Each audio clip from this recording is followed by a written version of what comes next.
Screen दिसते का सगळ्यांना? कालचा प्रॉब्लेम थोडासा बघूयात. काल काय सांगितलं होतं की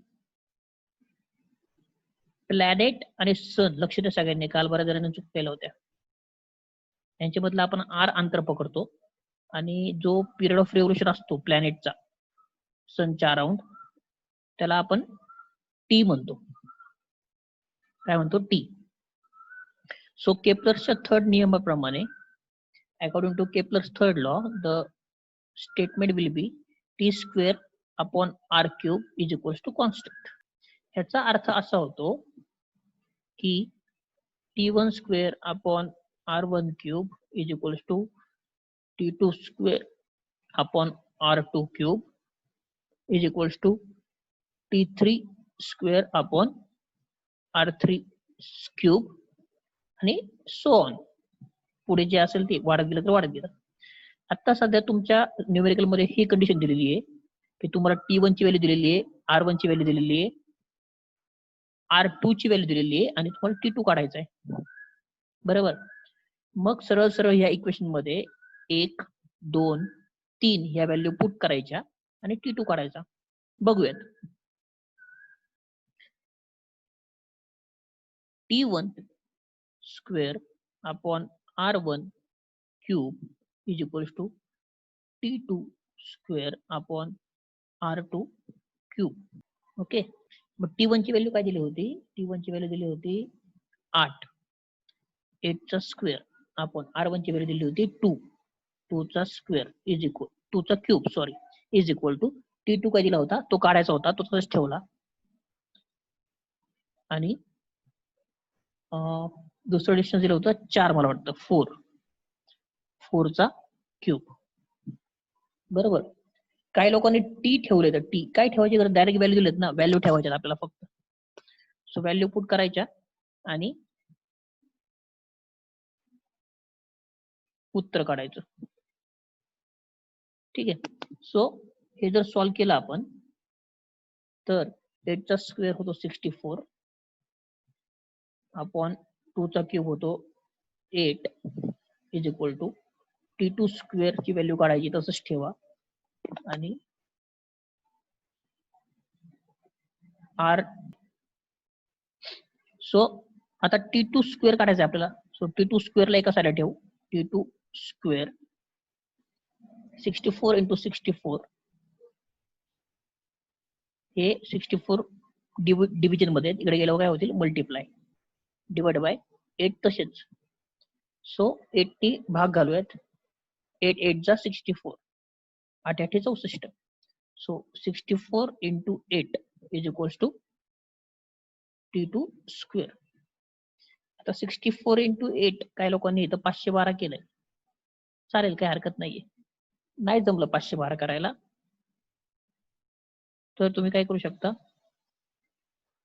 64 चा स्क्वेअर रूट घ्यायचा आणि 8 चा स्क्वेअर रूट घ्यायचा. 64 चा स्क्वेअर रूट येईल 8 आणि 8 चा स्क्वेअर रूट नाहीये, सो तो होईल अंडर रूट 8. सो असं उत्तर पण येऊ शकतं 8 रूट 8.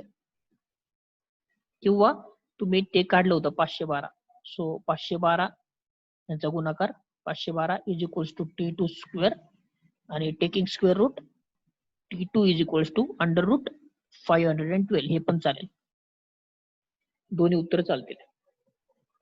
समजलंय का आता? सो तुम्हाला अजून एक प्रॉब्लेम देतो. आता तुम्ही लगेच सॉल्व्ह करायचं, वही तुमच्या समोरच असेल. आता फास्ट सॉल्व्ह झाला पाहिजे. ठीक आहे. सो प्रॉब्लेम आहे, when distance between sun and planet is 5 kilometer, then period of revolution is 3 days. If distance between them is now 10 kilometer, then what will be the period of revolution? Marathi medium. ग्रह व सूर्य यांमधील अंतर 5 kilometre असताना ग्रहाचा परिभ्रमण काल किंवा आवर्तकाल, काय पण म्हणा, ग्रहाचा परिभ्रमण काल किंवा आवर्तकाल 3 दिवस आहे. जर दोघांमधील अंतर 10 किलोमीटर असेल तर ग्रहाचा परिभ्रमण काल किती? Solve it. Come on, fast. Okay, let's see. लक्ष द्या, एवढा वेळ नाही आपल्याकडे. लक्ष द्या.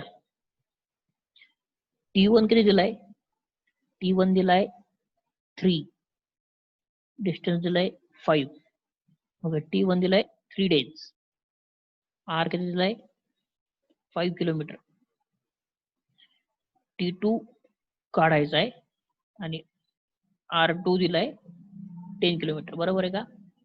हा आहे का गिवन डेटा? गिवन डेटा दिलेल्या बाबी लिहून घ्या. Given data T1 3 days, R1 5 kilometre, R2 10 kilometre, T2 काढायचा आहे. T2 equals to what? This is the given data. Okay, लक्ष द्या. According to Kepler's third law, T1 square upon R1 cube is equals to T2 square upon R2 cube. ठीक आहे, केपलरचा law आपल्याला असं सांगतो.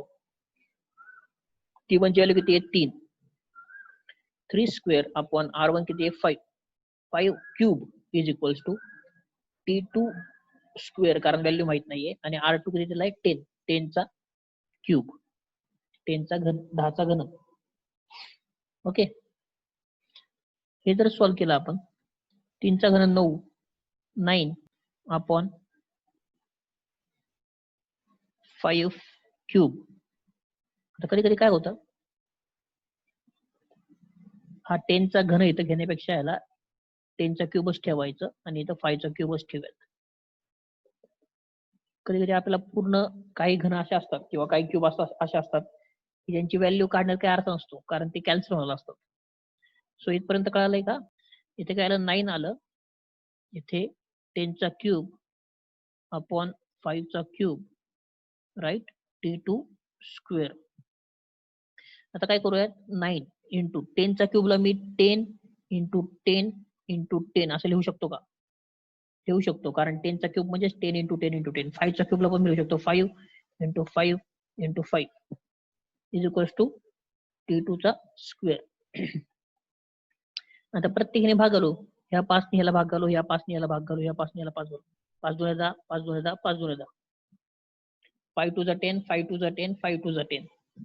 Okay, म्हणजे खाली काय राहिलं का? नाही, 1 राहिला, प्रश्न मिटला. वरती काय राहिलं? 2 दुने 4, 4 दुने 8, 2 2 4, 4 2 8, 8 9 72 इज इक्वल्स टू T2 चा स्क्वेअर. 4 दुने 8, 8 2 दुने 4, 4 दुने 8, 8 9 72. म्हणजे हे आलं. आता स्क्वेअर रूट घेऊन, taking square root, taking square root, वर्गमूळ घेऊन. आता वर्गमूळ घेऊन तुम्ही डायरेक्ट लिहू शकता T2 is equals to under root 72. बरोबर? किंवा तुम्ही असं करू शकता T2 इज इक्वल्स टू, त्याला असं डिवाइड करायचं की ह्यातून काहीतरी वर्गमूळ बाहेर पडलं पाहिजे. सो 36 दुने 72 असं लिहू शकतो मी याला. 36 2 जा. So T2 is equals to, आता ह्या दोघांमधून 36 चं वर्गमूळ बाहेर पडेल 6 आणि 2 तसेच 6 रूट 2 डेज. डेज का? कारण टी हा डे मध्ये दिला होता, म्हणून येणारा टी पण कशामध्ये येईल? डेज मध्ये येईल. युनिट दिला असेल तेच युनिट परत येतं. ठीक आहे. सो T2 हा डेज मध्ये, T1 डेज मध्ये दिला होता, सो T2 कशात आला? डेज मध्ये आला. So your final answer will be T2 is equals to 6 root 2 days. Example समजलं का? गणित समजलं का?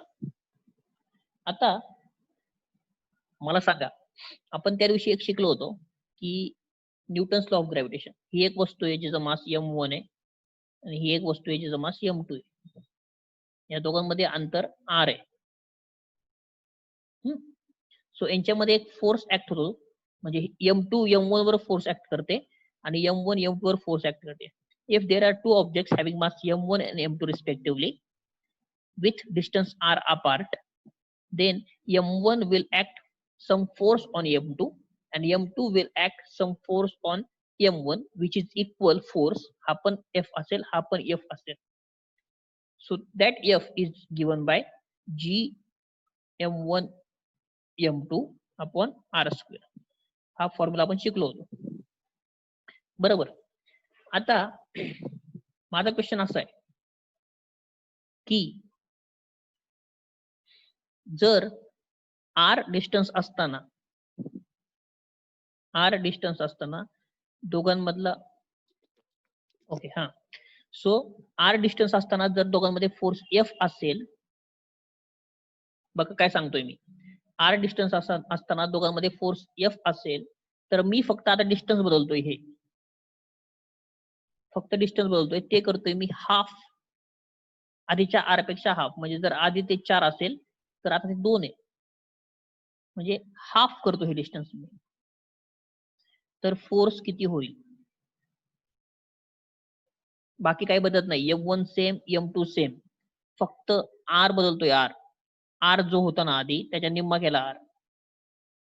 तर फोर्स मध्ये काय बदल होईल? दोन ऑब्जेक्ट मधलं डिस्टन्स जर निम्म केलं तर फोर्स वर काय परिणाम होईल असा प्रश्न विचारतात बोर्डामध्ये. What will be the new force if the distance between two objects is half? दोन वस्तूंमधील अंतर जर निम्म केलं तर गुरुत्वाकर्षण बलावर काय परिणाम होईल? तोच राहील, दुप्पट होईल, निम्मा होईल, काय होईल? लक्ष द्या. असा प्रश्न जर तुम्हाला पडला की अंतर निम्म केलं तर काय होईल वगैरे वगैरे, तर कसं सॉल्व्ह करायचं बघा. लक्ष द्या. आपल्याला माहिती आहे एफ सूत्र काय, G M1 M2 upon R square. Suppose ह्याला आपण इक्वेशन नंबर 1 म्हणू, ह्याला F1 म्हणू, ह्याला R1 म्हणू. M1 M2 बदलणार नाहीये, त्यामुळे त्यांना काही म्हणायची गरज नाहीये. सो M1 M2 तशीच ठेवू, पण ह्याला F1 म्हणू, ह्याला R1 म्हणू. आता ते काय म्हणतायत, दुसरा फोर्स काय असेल जर R हा, आता R2 ठेवूयात आपण, पण ह्यांनी R2 ची किंमत काय सांगितली? R2 त्यांनी R2 सांगितलंय, R2 स्क्वेअर. त्यांनी R2 ची किंमत सांगितली आहे, R2 हा जो R1 होता त्याच्या निम्मा आहे, R1 च्या काय आहे? निम्मा. सो R2 हा हाफ आहे R1 च्या, आणि त्याचा काय? स्क्वेअर. बघा मी काय केलं, फक्त R2, नवीन R2 हा काय आहे? हाफ आहे, हाफ. कुणाच्या? जुन्या डिस्टन्सच्या. जुना डिस्टन्स काय आहे? R1. So new distance is half the previous distance. Very good, very good. पहिला फोर्स F1 त्यावेळेसचं डिस्टन्स R1, दुसरा फोर्स F2 त्यावेळेसचं डिस्टन्स R2. पण R2 काय दिलाय आपल्याला? R2 असं सांगितलंय की R2 हा R1 च्या निम्मा आहे, सो हाफ R1, बरोबर, राईट, हाफ द R1. आता काय करूयात मग, F2 इज इक्वल टू काय येईल बघा, F2 is equal to G M1 M2 तसंच राहिलं खाली. आता ह्याचा खालच्याचा स्क्वेअर करायचा आहे. हाफचा स्क्वेअर काय होईल? 1/4.